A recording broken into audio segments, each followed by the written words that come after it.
I want to tell you about something that I experienced one day in the late evening.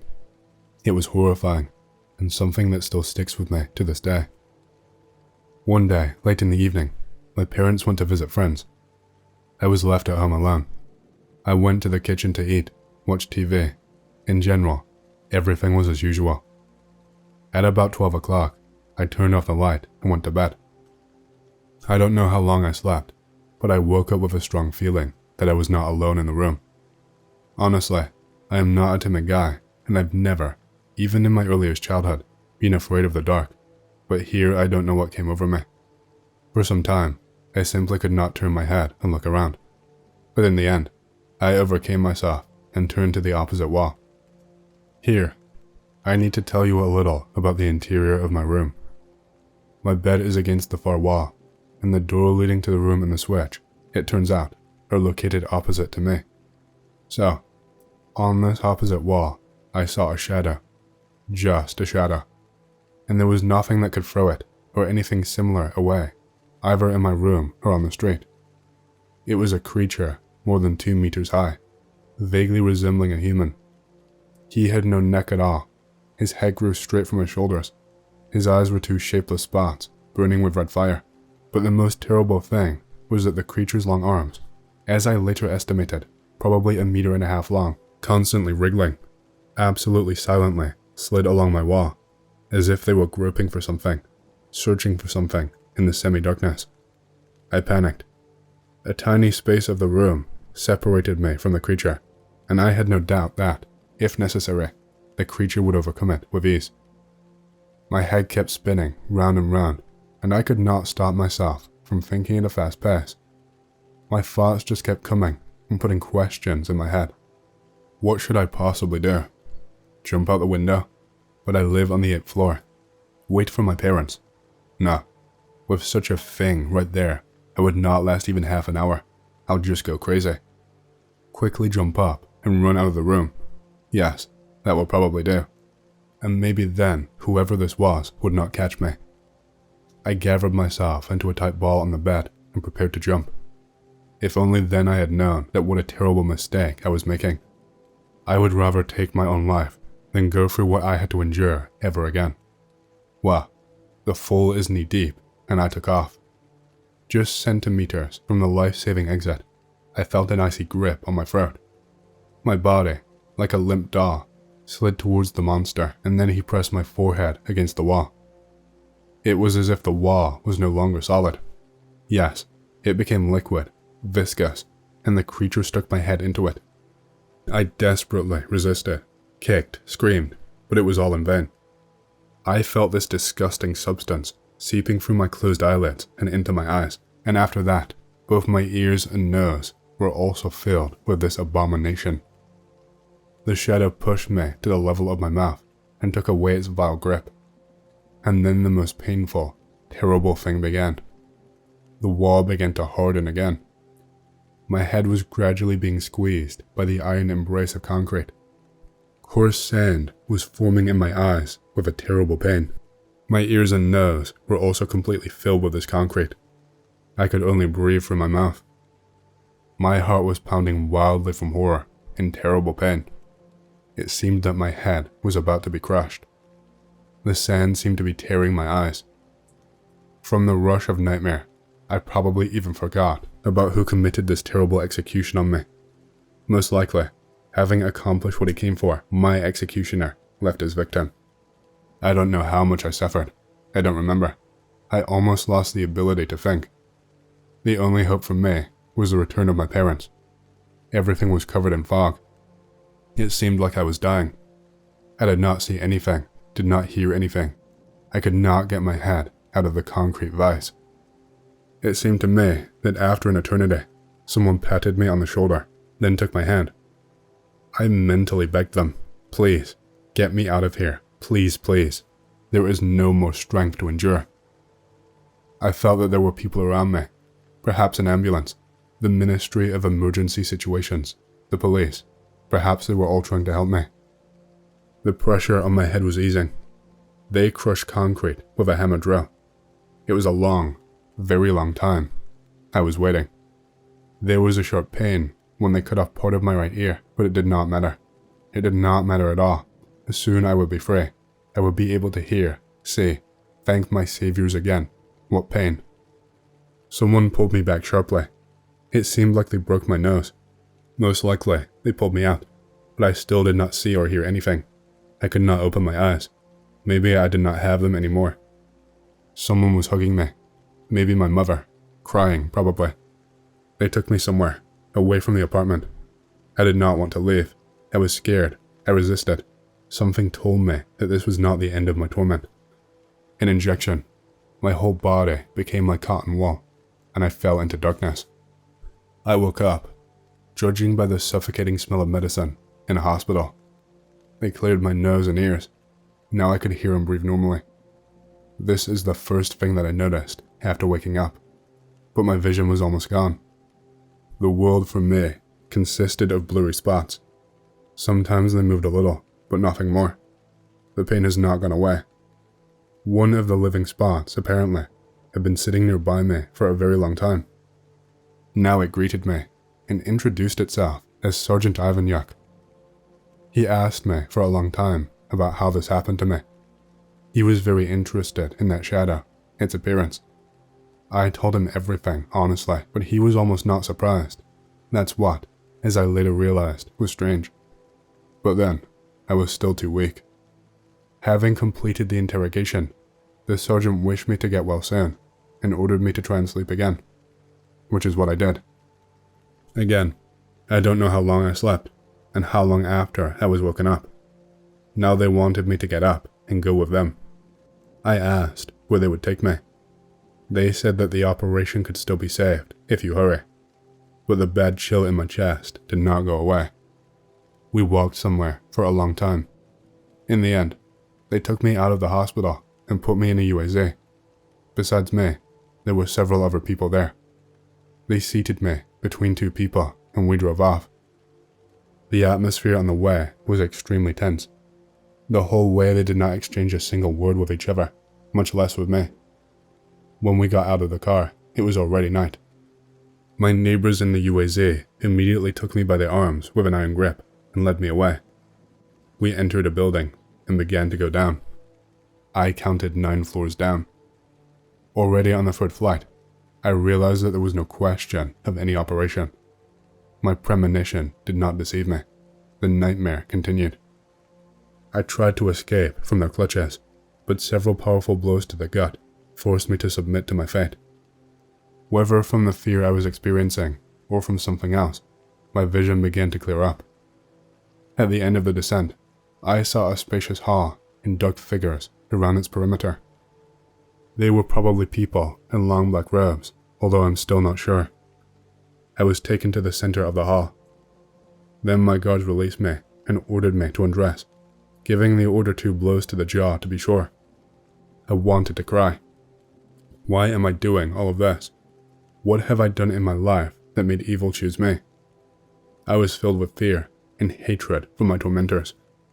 When I undressed, several people came up to me and laid me down on what at first seemed to me to be a table at the center of the hall, but then I realized that this was not so.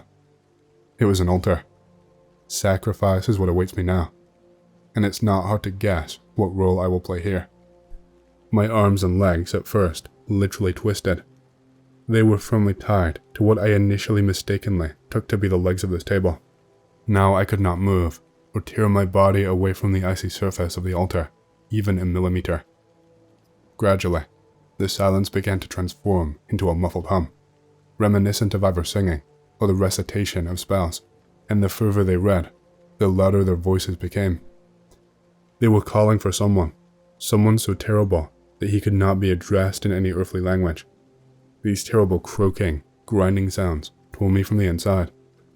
It seemed that not a single human throat was capable of producing them, and at the moment of the culmination of this terrible chant, one of the robed figures separated and clutching something in his hand approached me. God, what else have they prepared for me? A scalpel. He had a scalpel in his hands. He is going to cut me now, while I am still alive. I could not believe it. My brain refused to accept it, refused to accept this reality. I tried to break free again, but it did not work. I don't know what came over me. I burst out laughing out of horror. I was laughing like crazy, and he had already raised the scalpel. The sharp blade gave me a moment of coldness and then pain. Insane, hellish pain. The priest cut my chest and stomach from the throat, and I continued to squeal and laugh. It seemed that my soul was leaving me, along with the blood. This is most likely how it was. They called the boss. It seemed that all of the darkness of the world had thickened in this underground hall, and, having gathered at one of the halls, it spread to the ceiling and adjacent walls. No, it was not just darkness. It was something living, intelligent, cold, not even evil, but for some reason it needed me. Gradually, the monster materialized and adapted to our world. It turned into a huge, slippery and cold creature with many tentacles swirling with black smoke, and then one of them stretched out above me. I lay there, bleeding, and looked at it, unable to move, lose consciousness, or even close my eyes. The black hand descended towards me. A small piece came off from it and fell with a disgusting chomping sound, falling into my open chest. The last thing I remember was a blinding flash of light. Then it was as if I was being pulled into a cold bottomless well. No, not all, some part. Not the most important, just the body. The main thing was taken from me, or it left on its own, unable to withstand the proximity of the black creature. I hoped I was dead, but no. It was just a painful shock. I survived. Moreover, I am now at home, sitting at the computer and writing all of this. My vision is slowly recovering, and I can already distinguish letters on the monitor quite well. Those who read this may want to know what the meaning of the secret ritual was, and why they let me go home alive, why they didn't make sure that I was silent. The fact is that I don't think I will ever truly know. I just kind of woke up here. I don't even know how I got here. Perhaps I was just a test to see what they could do, or maybe they had ulterior motives. Maybe something happened, and it became too risky, and they had to let me go. Or maybe that they knew people would just think I'm crazy and would disregard my claims, and possibly any similar claims made by other people. The more I think about it, the more unanswered questions I am left with that just make my head swirl round and around. I hope I never experience something like this again, and that they don't ever come back for me. Just thinking about it has my nerves on edge. Living in rural North NV. Them thar's gold in them hills, boys. No, but really it sucks. Hanging with three bros, drinking at the house. Call up some friends. It's desert party time. Driving to nowhere, on a dirt road, so we can shoot targets and shit, and listen to obnoxiously loud music. 30 miles of driving, completely stark, barren desert. The dirt road ends at no significant location. Wow, that's weird. A bunch of the other guys met us there. There are some hot-ass girls too, oh lord. We set up tables and chairs, get the bumpiness car stereo going.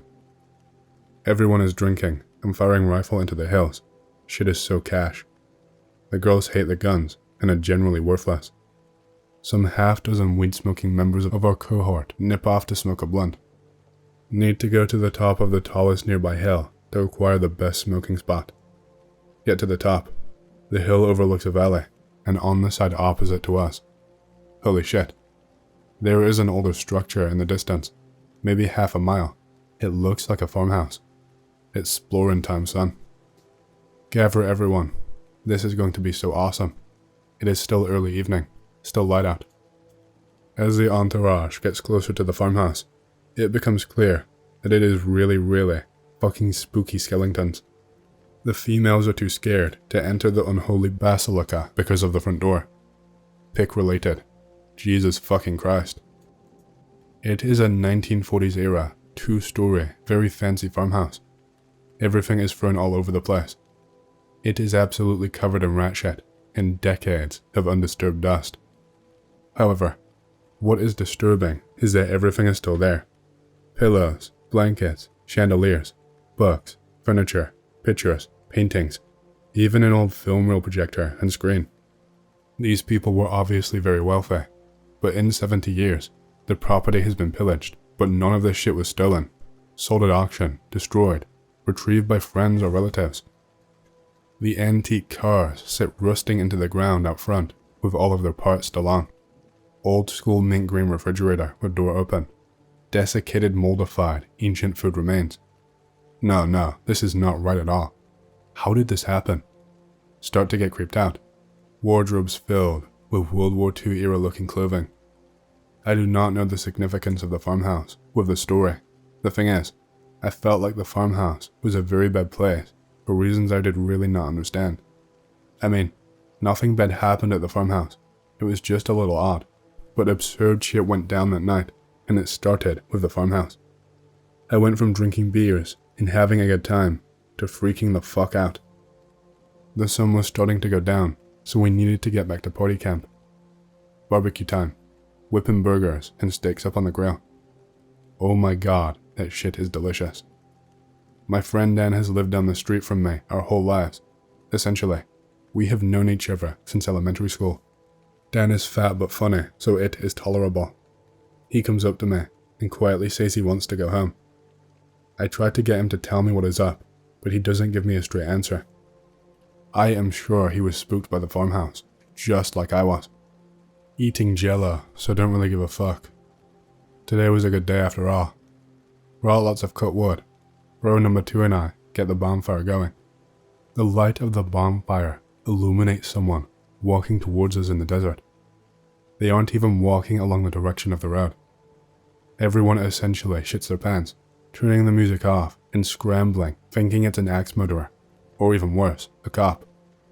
It's just this dude in a hoodie, walking in the middle of the pitch black desert. Somewhat drunk and confused, in light of the strange circumstances, we are relieved that it is just some relatively friendly guy, about our age, maybe no older than 20. We tell him he scared the shit out of us and asked what he was doing out there. Hiking. Do you know how creepy that is? Someone says, referencing the fact that he was walking around randomly in the deserted plains in the dark by himself. Yeah, he's the creepster. We made several jokes, calling him the creepster, but he seemed like a quiet but good-natured fellow and laughed with us. We asked him to hang out with us and got him a beer. He had sort of strange mannerisms, like a drug burnout, and a scar on his mouth, like a cleft lip scar or something. I'm such an idiot. The whole time, the hoodie guy is acting in a strange way, like he is waiting at the DMV, or sitting in a dentist's office, or something like that. I don't know how else to describe it. I remember thinking that he is probably just awkward. It starts to sink in for me, maybe 20 minutes later, that something incredibly wrong is going on. I start to feel panicked. I start to pack my stuff anyway. It is past midnight, and some people have already left. I tell bro number 2 that we are about to oust this joint, and that we should smoke before we hit the road. I tell him to get Dan, because he is always down to smoke. Dan is completely missing. Where the hell is Dan? We ask everyone. We ask them when they last saw him. We walk around the area with flashlights, thinking he had to call his mom, or he pissed his pants, or he was taking a shit out in the desert. We blow up his phone with calls and text messages to no response. He was not. Bro number 2 and I drive around honking, with the brights on, trying to locate him. We have been looking for him for 45 minutes. Dan is gone. We hope, we pray, that Dan was serious about going home and got a ride with one of the guys who left earlier. Now we really need to leave, right now. We can drop by his house to see if he is there. For some reason, everyone assumes that we will take care of Hoodie Guy. They get in their cars and say goodbye. I am the driver, and I would feel like an asshole leaving Hoodie Guy out in the middle of the desert. How would he possibly get home? How did he get out here? How did he get out here? I offer to give him a ride. I am actually sweating on the trip home. Bro number 2 is in the passenger seat. Ask him where he lives. He gives us verbal directions to a street. Calle de la Plata. My stomach drops instantly. That is the street where both Dan and I live. Bro number 2 is a short distance away. Holy shit. We say nothing. There is no, oh wow, we live there too, or how long have you lived there? The rest of the ride home is in silence. We bring him to the major intersection, just a block away from where Dan lives. We drop him off there, and he thanks us. We go to Dan's house. His mom, but no Dan. Not wanting to worry her, we don't tell her or call the cops or anything. He must have gone off to party with some other troop. I called Dan in the morning. I think it was one of the most emotional conversations I have ever had in my life. I was literally in tears. I don't know why. It was not sadness. Dan's story is as follows. He watched us leave the party camp last night. He said goodbye to us. He says that we left abruptly with the hoodie guy. Dan, where were you last night? You were gone for at least 2 hours. We spent almost one of those 2 hours looking in the desert for your ass. I was there the whole time. No, you weren't. No, you fucking weren't. Did you go take a shit for 2 hours somewhere? I was there the whole time. Completely, without words. I spent a lot of time just sitting in a chair, thinking over what happened. Then I get a call from bro number 2, who has a much worse story. We go over to see Brent. Brent was one of the guys who was at the party camp. He brought the checks. The chicks were over there too, when we went to see him. They say we never looked for Dan. They say that Dan was never missing. He was there the whole time, and we left before he did. They say that we arrived with the hoodie guy, that he was with us in our car when we got there. I tried to calm down and explain to them that that is impossible. We arrived with Dan. Why did you call him the creepster then? I asked her. I don't know. He was just really quiet and had that weird scar.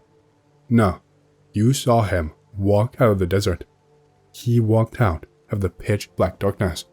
You were there, right there. Bro number 2 and I are yelling at the top of our lungs. They don't seem to understand what we are so upset about. They keep telling us to calm down. They do not remember how strange it was that he was in the middle of the desert. He came with you. Dan does not really hang out with us anymore. He was always a fun guy to be around. His mom says he is going through some personal struggles, but since March 2012, he does not even really talk to me or bro number 2. Sometimes I wonder if my friends have some sort of amnesia or collective blocking. Sometimes I wonder what happened to Dan when he was gone for 2 hours. Sometimes I wonder if the hoodie guy was even a human being at all. Be me, U.S. Marine, stationed in Okinawa, Japan. For those of you who don't know, Okinawa is an island south of Japan, literally covered in U.S. military bases. Be stationed on the smallest MC base on island, sleepy little base called Camp Courtney, in a jungle.pdf. Get put on temporary base security detail. Get a job as corporal of the guard. Basically just sit in a little guard shack with an office and a TV, watching a radio. And if anything goes wrong, you go take care of it. Quiet Thursday night on duty. Pissing rain, sucking wind, thunder, lightning, etc. Get a call from a sentry on post about a young girl, dressed as a walking into the jungle by the gate. What the hell? Immediately assumed it is something weird. Duh. Get my Beretta, pepper spray, flashlight, radio, etc. It's raining even harder. Walk to the area where this girl was spotted. I should explain that Okinawa was where the final and one of the bloodiest battles of World War II took place, and hundreds if not thousands of civilians were killed, so I already assumed it was a ghost or something like that. Get to gate. It is completely soaked. Talk to the sentry about what he saw. I don't know, man. It was a short local girl in white. She looked like a nurse. She went down that trail along the gate. Already knew that trail led to these tombs. For those of you who aren't familiar, in Japan, there are these big tombs everywhere, and it is extremely disrespectful to trespass. People say you will be cursed and haunted if you do. There are some tombs on the base that are off limits to all, except for family. There are signs that say, off limits by order of the commanding general and everything. Well, that is not good. Walk up to the path. Shine flashlight into brush. Nothing. Cry out. Ask if anyone is there. No one. Tired, wet, and a little spooked, so I just say screw it and go back because it's probably just a ghost anyway, lol. Tell the guy it was probably a cat or something. There are wild cats all over the place here. Yeah, sure, right. 2 hours later, sentry relieved. Different guy at the gate. Sentry radios. Tells me he saw something walking into the brush. God damn it. It's like 2 a.m. Windier than before. Still pouring. The guy had no idea about what had happened earlier. Go check it out again. Ask the sentry if it looked like a nurse. Yeah. Okay. At this point, I'm a little more curious, so I tell myself I'll actually go in this time. Get up there. Cry out. Still no one. Step over some bushes and go into the jungle. Immediate regret, but decide to keep going. It's so incredibly dark. Flashlight just makes it creepier. Remember that there are a lot of snakes this time of year, lol. Also big-ass banana spiders. Don't look those up. Pretty scared. Tell myself I will keep going until I see the sign. They are big red and yellow signs. You cannot miss them. It's a lot darker in the woods, but also seemed a lot quieter. I think the rain must have died down a little. Trail is going back a lot further than I remember. Sign should have been back there. I can't even see out of the jungle at this point. I am so far back, I can barely tell if I'm on the trail or not. I am so lost. Really starting to freak out. Tactical pause. Take a deep breath. Tell myself to stay calm. I could be getting shot at. Things could be worse after. Hear a soft moaning cry. Sends chills down my spine, stricken with fear. Ask if anyone is there. It gets louder. Keeps getting louder. Seems like it's getting closer. Feel presence. Walk immediately behind me. Say screw this. Walk away from the crying and whatever was behind me, which is further into the jungle. In before, you're an idiot. Feels like I'm walking on a hard surface instead of mud and standing water. Turn on my flashlight. It's cobblestone. You have got to be screwing with me. Look around a little more. I am within 20 feet of a giant tomb. Please, whoever is buried here, please forgive me. I am lost. Crying is still the same distance from me as it was before, like it's following me. Stand there, because I don't know what to do. Frozen with fear, crying is getting closer to me. All of a sudden, there is a bloop on the radio. Cog, this is Echo Free Alpha, radio check over. Jump 30 feet in air and scream a little, as well as shit myself. Radio went off, loud as hell. Roger Lima Charlie, out. Put radio away. As I am putting it down, I notice the crying stopped. Look back up. Nurse girl is standing there at the foot of the tomb, looking at me. Sends a million chills down my spine, more scared than ever. She is a short Japanese girl, must be early to mid-teens, pale as snow. Instantly turn around and look out of there. Keep running until I finally get out of the jungle. Completely different area than where I came in. Make it back to the shack, soaking wet, super shaken up. Next day I tell everyone. Guy who has been on the island forever says he's seen the nurse before. Same with some of his buddies. Ever since, my lights in my room will turn off by themselves. Hear random knocks on the windows. No one there. Things will get knocked over, etc. Still live there. Still haunted as hell. One day my lights turned off. My roommate and I both saw a black figure. First reaction was to take a picture. Pic related. Feel nauseous and get goosebumps every time I look at the picture. No, it is not fake. Be me, 16 or 17 years old. Go camping with friends for a week. On the 4th day, we stop at an abandoned quarry. Arrange 2 tents. We cook some pasta, sing a little, pray and say goodnight. Ground is hard, but we are very tired from the long walk, and I fall asleep after a little while. Suddenly wake up in the middle of the night. Realize there is something different, but still do not know what. What is that? A constant noise disturbs my sleep, as if there was someone walking on the gravel-sprinkled ground at 10 or 20 meters. Creepy as hell, but I suppose it's one of my friends who had to pay. Get back to sleep. Like an hour later, I wake up again. The annoying sound still moving nearby. We get back to sleep. Wake up again. Steps are closer. Okay, that is weird. Damn, it's like somebody is walking just beyond the thin veil of our tents. The one friend in my tent still sleeping. Hope it's just a harmless wild animal. not sure if I should open the tent to see what is outside. The sound of a zip echoes in the quarry from the place where we left our bags at. Nope. This pattern of waking and sleeping goes on the whole night until the sun comes up. Steps still going, closer than ever.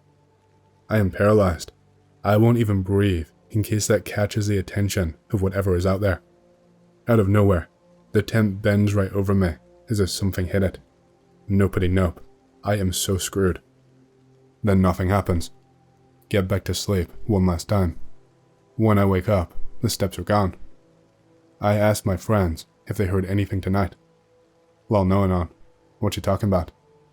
8 years later, I am still creeped out whenever I hear the sounds of steps on gravel. AX, this literally just happened.